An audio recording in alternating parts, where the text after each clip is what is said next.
What is up, guys? It is Christ, and welcome back to another video. This is not going to be a reaction video. This is actually going to be a review, as you guys can tell, of Metallica's S&M 2. I went and watched it last Sunday in theaters, and I gotta say it was absolutely amazing. This is going to be more of a freestyle sort of review, not really structured in any sort of way. We're just going to go down the list of the set list and go down what I thought of each particular song, and hopefully it turns out for the best.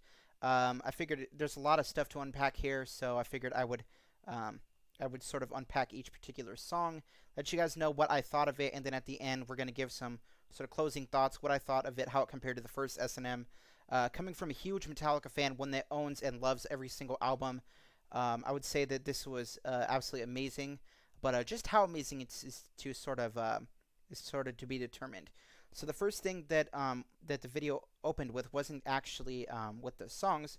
It was like sort of like a mini documentary featuring the band members talking about the first S&M and how important it was that they had did something like this, as well as the sort of painstaking process it takes to make something like this, and just the absolutely amazing creation of music that they were doing.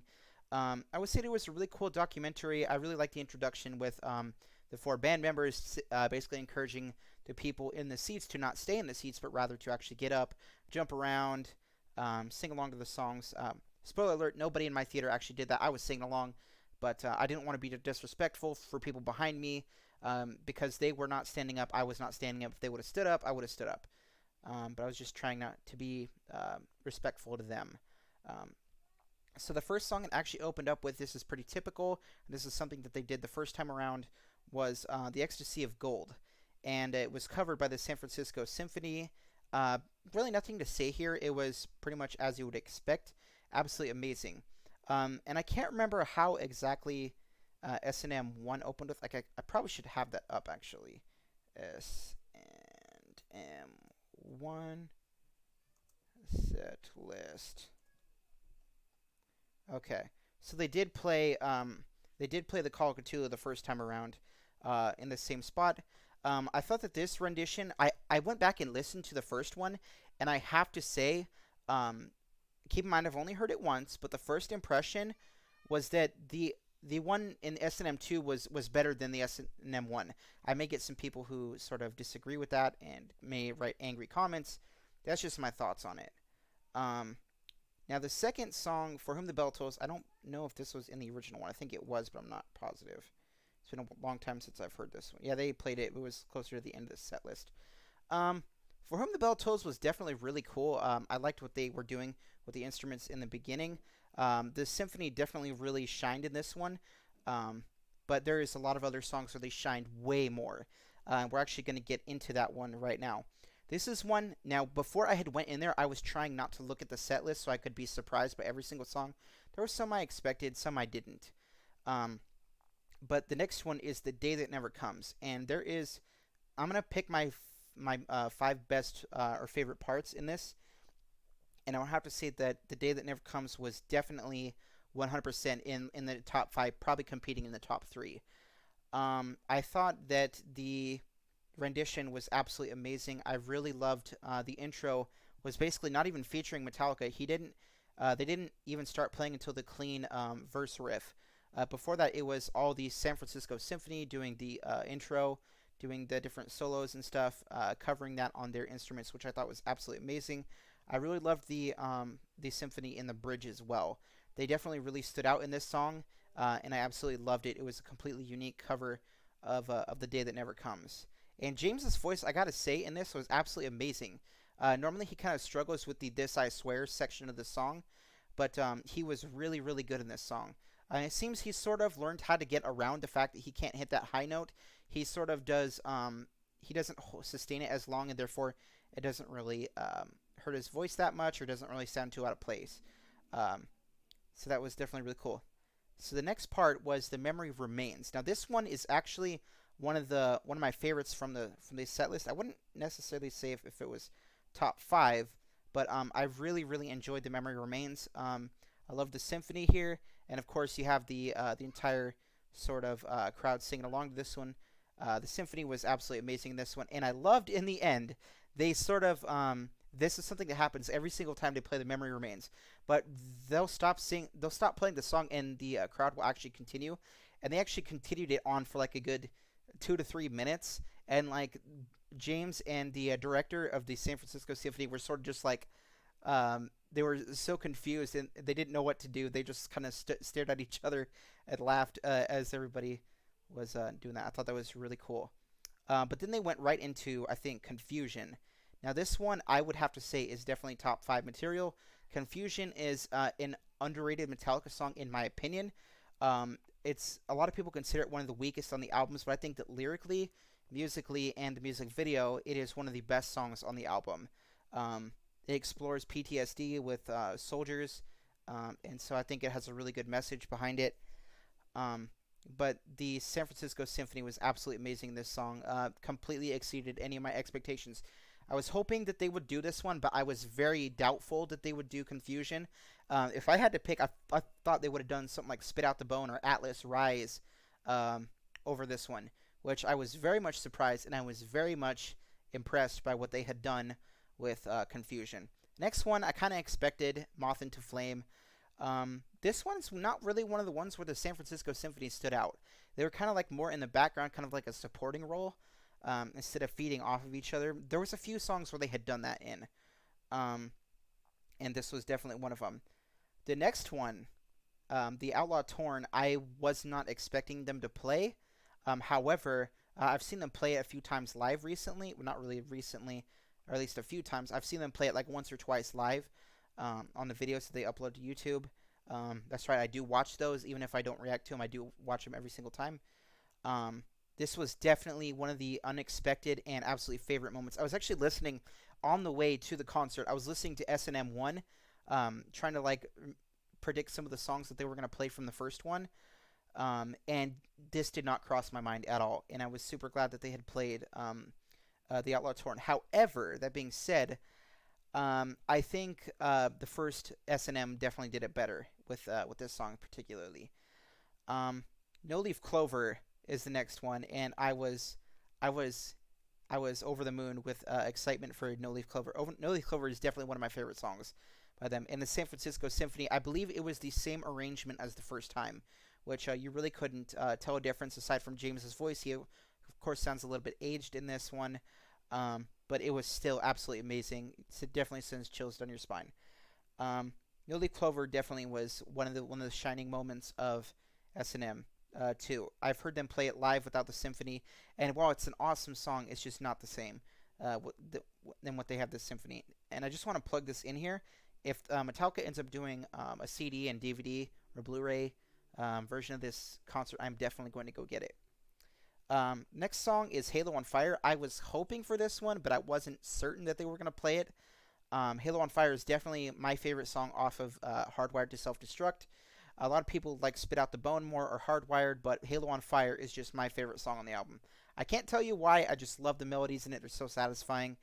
Um, and again, this is another one where I love the song, but the San Francisco Symphony didn't really stand out. I mean, in the clean sections of the song, they kind of were doing some really cool stuff.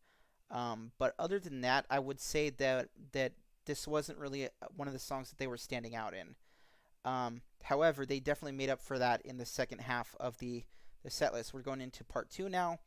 I'm probably going to mispronounce some of these, but the Scythian Suite, um, I don't know if it says Op 20 second movement. These have got a long names, and I'm not even going to bother to pronounce this, but Prokofiev is the person who created it. And I gotta say, this was absolutely amazing. I loved sort of like the callback to the Wild that they had done with this. Sort of like he kind of explained it like there had been points where classical music and metal music had intertwined, and where they kind of met, and he really showed it in this song. Even though like there was no distortion and it was only the symphony, it was super heavy and it was like so dark and foreboding. I really loved what they had did with this song. And it was definitely awesome to see the crowd give the San Francisco Symphony like a standing ovation. I believe during this time, like the band members, Metallica had went for either concessions or bathroom breaks or something, but they let the San Francisco Symphony definitely have their shining moment, and it was so cool to have the crowd give him a standing ovation. You could tell that every single one of those fans was so passionate to be there. I believe it was a Metallica Club exclusive concert, but I'm not sure. But there was definitely people all over the world in the beginning. They were calling out people from different countries, and it was so cool to see that they had flew to San Francisco to celebrate that special moment. Iron Foundry was one of the ones where I didn't really know what to think of at first. It was sort of described as the new millennium, the new machine, and that kind of process. It was very what's the word I would use here? Not really progressive, but dystopian, I guess, is the term I would use. Um, and it definitely had a more sort of machine sound to it. And it was really cool seeing the band members Metallica come up there and play. When Kirk started playing his little lead part, I didn't really know what to think of it. But once like he came in and then, well, first Lars came in, and I thought that was like really cool. And then when Kirk did, and then James did, it was like okay, I kind of see what they're going for here, and it sounded really cool. It took me a little bit to warm up to it though, if I had to say. This next part, there were so many amazing moments in this song. I mean, in this concert, I have to say, um, with all due respect for from the stuff that'll come later in this review, um, what they had did with the next one, the Unforgiven 3, was absolutely incredible. It was I had goosebumps the entire time when the San Francisco Symphony was basically playing the Unforgiven 3, and then James was doing just a vocal only performance of the song. I kept expecting the band members to come in at some point during the song, but it ended up being that much more special because I love the Unforgiven 3. It's arguably my top 10 Metallica songs. A lot of people prefer the Unforgiven 1 or 2. No, I prefer the Unforgiven 3. That's definitely my favorite out of the three.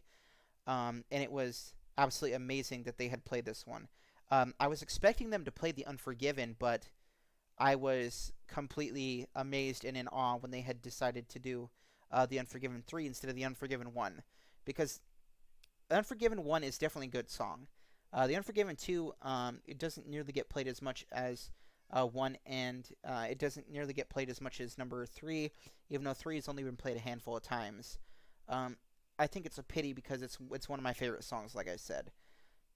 Um, but I thought that the symphony only version of the Unforgiven 3 was definitely unique out of Metallica's entire catalog, and it's definitely one that if it comes to Blu-ray and CD, I'm going to be playing on repeat for a very long time. I definitely loved what they had done with the Unforgiven 3. James's vocal performance was absolutely amazing in this song. Um, and even my mom, who doesn't really know Metallica all that much, she used to listen to me play Metallica all the time, and so she knew some of the words to the Unforgiven 3, so it was kind of cool seeing her sing along to that song too.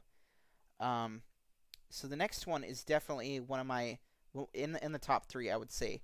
Now, I actually reacted to this song. It was the All Within My Hands acoustic version of the song. That's something I forgot to mention in the beginning. They were talking about how every single city that Metallica went to, they always donate to some sort of charity organization. And I think that's just cool how they give back to the community. I completely forgot about that to add that in the beginning. But the All Within My Hands, because I've actually listened to the All Within My Hands acoustic version a lot. I've really, really, really enjoyed the acoustic version, arguably more than the other one.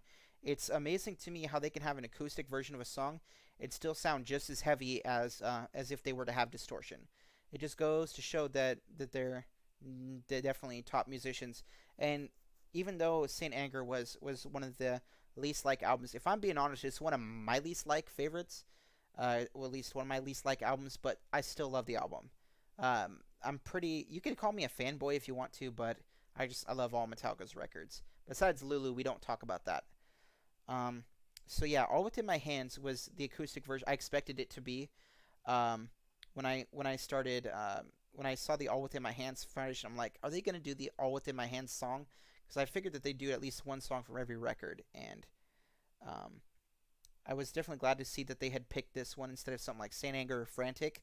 I just didn't expect them to do anything from Saint Anger, if I'm being honest, but I really liked what they had did with the All Within My Hands. I really liked the other musicians on top of it. The symphony definitely sounded it added that extra layer to the acoustic version of All Within My Hands, and it's just absolutely amazing version of the song. Now this one definitely in the top two. Um, when they had introduced this guy, I forget his name. Says bass part performed by San Francisco Symphony bassist. I forget his name. They actually introduced him and mentioned him by name and gave him his time to shine. But he mentioned he was a huge fan of Cliff Burton and said that he was going to pay tribute to him. And I thought it was Anesthesia at first, but I wasn't quite sure because he did some of the arrangements from Anesthesia, but he didn't end up playing it for a while. He ended up doing like his own sort of solemn, dark sort of solo, and I didn't really know what to think of it at first. I thought he was gonna do sort of like his own interpretation slash use elements of Anesthesia in his song, but then when he actually started playing it on this giant, I think it's called a cello. He started playing Anesthesia on his cello, and then like halfway through the song, like they ended up bringing on distortion to his cello, and it was absolutely amazing. And to he was just like he was absolutely amazing with his performance of Anesthesia. I'm actually kind of getting kind of emotional talking about it because it was so awesome. My mom was super impressed with it, and so was another friend that I had there. Um, and it was so cool to see Lars come out and then them playing together. It was absolutely amazing. Um, Wherever I May Roam was definitely a really good song. I think it was in the first one. I can't remember. Yeah, Wherever I May Roam was kind of almost in a similar spot. However, I think that pretty much the Black Album songs I was not really paying as close attention to because I've heard those songs 1,000 times, and I definitely have heard the S&M ones 1,000 times. But the hits from Black Album I'm pretty sick of, and so um, I wasn't really paying as much attention to the song. I was singing it, but I wasn't really like paying attention to it. Wherever I May Roam, what I remember, I don't think the symphony really did a whole lot in this song. Um, but that's just my opinion. Um, Now the song One, this was definitely really cool. They kind of had a really cool suspense type sound at the beginning. I remember specifically a part where there was a percussionist. He kept hitting on the snare drum, and then Lars came over and he starts hitting on his stick. He's like the other guy's holding it on to the he's holding it onto the snare. Then Lars starts hitting it on the stick, and they both look like they were completely like in amazement at the actual snare, and it was so funny seeing their faces, just being just messing around. It was so funny to see, and then Lars would switch places with him, and he'd do it. It was hilarious. I was laughing during that section. Really cool section. But the actual song One, of course, was absolutely amazing. Really loved Kirk's solo in the end. Yes, it's an overplayed song, but it is not overrated. One is definitely one of the best songs that they've ever composed. It's definitely a really good song in my opinion. I wouldn't call it top 10 though. Really good song. Um, Master of Puppets was about as I'd expected. By this point, I had heard all these songs for a very long time, and so I didn't really. I was really just focusing on singing the songs. I wasn't really focusing on the symphony, but Master of Puppets, it sounded good from what I remember, but um, they didn't. The San Francisco Symphony, I don't remember them contributing too much to this one. Nothing Else Matters was a really good song, but I actually used this time to go to the bathroom because I had been in the seat for like 2.5 hours and I needed to use the bathroom. So I came back in right before the solo of Nothing Else Matters, and it was absolutely amazing. I really love James's solo in this song. Um, and then, of course, you have Enter Sandman, which is the final song. I'm trying to think of some nice ways to say this. The San Francisco did a better job than Metallica did. Uh, I just This song is just so overplayed for me. They could probably play it in their sleep. They probably have nightmares of playing this song, and I definitely have nightmares from hearing it. Um, Not because it's scary, but because I just do not listen to this song anymore. I haven't actually played this song on a playlist, and I would say about 3 or 4 years I have not played Enter Sandman on a playlist, or listened to it, or willingly listened to it. Even when I had went to the Metallica concert back in 2017, and they played this as the closer, I just was eye rolling the entire time. Not because it's a bad song, but because it's overplayed to the point of I am absolutely sick of it. I don't want to hear it, and yeah. That being said, it was a very good performance of the song. I admit I was singing along to it, but I would not call myself enjoying it. I'm more like, okay, this is probably the very last song. And then, of course, they do that tease with the frayed ends of sanity at the end. I absolutely love the frayed ends of sanity, and I wish they would have played that instead of Enter Sandman. It definitely would have been really cool to see what their take on frayed ends of sanity would have been with the San Francisco Symphony. Now, that is my extremely long-winded sort of review of Metallica's S&M 2. Now let's get into my top five, I would say, moments from the San Francisco Symphony. I have to say, the Unforgiven 3, the symphonic cover of the song, was my favorite moment of the concert. The anesthesia cover with the bassist, I forget his name. I sincerely apologize. That was definitely number two. It was absolutely chilling rendition of the song, and it was so cool. They gave him the crowd gave him a standing ovation afterwards, and it was so cool. Um, I would have to say that the day that never comes is definitely in the top five. It's definitely in the top three. The day that never comes, what they had done in the beginning was definitely in the top three songs that I had seen. Number four has to be the All Within My Hands acoustic version of the song, um, because it was absolutely amazing. I really loved the acoustic sort of symphonic sound that they had with the All Within My Hands song. And I would have to say that the Scythian Suite Op 20 is definitely in the top five. Holy crap, I did not expect that. I did not expect really them to do their own songs, and it was really cool to see the San Francisco Symphony have their own moment. And I have to say, if the San Francisco Symphony ever went on tour and they came through my state, I would seriously consider going to watch them because they were absolutely amazing. Um, and I would love to go see them live. They were amazing musicians, and it was awesome. That being said, I'm going to give a couple of honorable mentions. I really thought that Confusion had a lot of really cool stuff that they had put in it, I'm going to put the three guys a curveball here. I'm going to put the Memory Remains as the second honorable mention. I really like what they had done here. It kills me because I love Confusion and I want to put that in the top five, but there's only so many spots. Um, this this this was definitely a really memorable concert. I would say way more memorable than the Metallica concert I had went to. Um, Now, when it comes to what I thought of it, there was a lot of stuff that I kind of rolled my eyes at. Others where the symphony wasn't really as prominent as other songs. Um, so that's definitely going to contribute into sort of the score.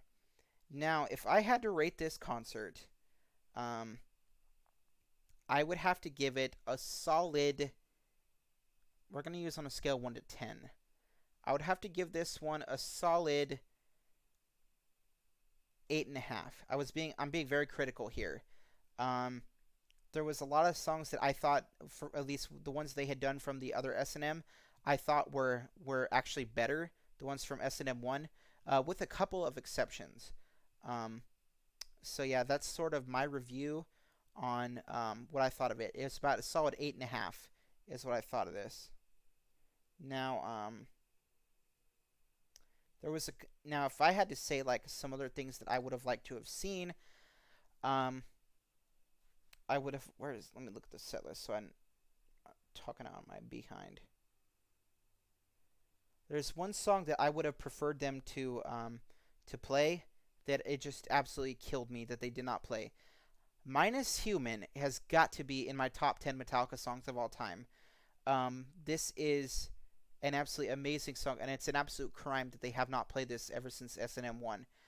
If they have, feel free to link some videos in the comments. I've been tricked. I've heard one that was the band only, and it's just the isolated band. They just removed the symphony, so that doesn't really count. Um, but I wish they would have played Minus Human. Um, a couple other songs I would have loved to have heard would have been Orion, as well as what was that other song? I really wanted to hear them do Welcome Home Sanitarium. That would have been an absolutely amazing song to hear, and I'm kind of sad that they didn't. I wish they would have opened with Orion instead of the Call of Cthulhu. Back um, when the bassist had done the beginning to Anesthesia, I thought that he was actually getting ready to do Orion. Um, I got super excited, but um, I ultimately thought it was more fitting for them to actually do um, the one that they chose, Anesthesia. So that's gonna about conclude it for this video. If I get some of these wrong, keep in mind I'm going off of memory. It's been almost a week since I have seen this. Definitely the more memorable parts stood out to me. So if I got a couple of things wrong, I do apologize. If there's things I need to correct, then and it comes to like CD or something, I will definitely go back and correct these. But yeah, for the most part, I would say that I absolutely enjoyed this. It was, it's something I still think about. The concert is something I think back and I'm like, wow, that was so cool that they had done this, or I can't believe that they had done that against all odds, like certain songs. I'm just like, there's songs I love to have heard, but I never would have thought that they would have played. Like for example, Confusion. That's not exactly a popular song on Hardwired, as well as The Unforgiven 3, and I'm glad that they chose those ones. I was hoping that they do a lot from the post S&M days, and I'm glad that they did. Um, yeah, it's gonna be my review, guys. If you enjoyed this, please drop a like. If you guys want to see more Metallica reactions slash reviews, make sure you guys are subscribed. Drop a like. It helps us get recognized in the algorithm. It helps push us further up. So without further ado, we'll see you guys later.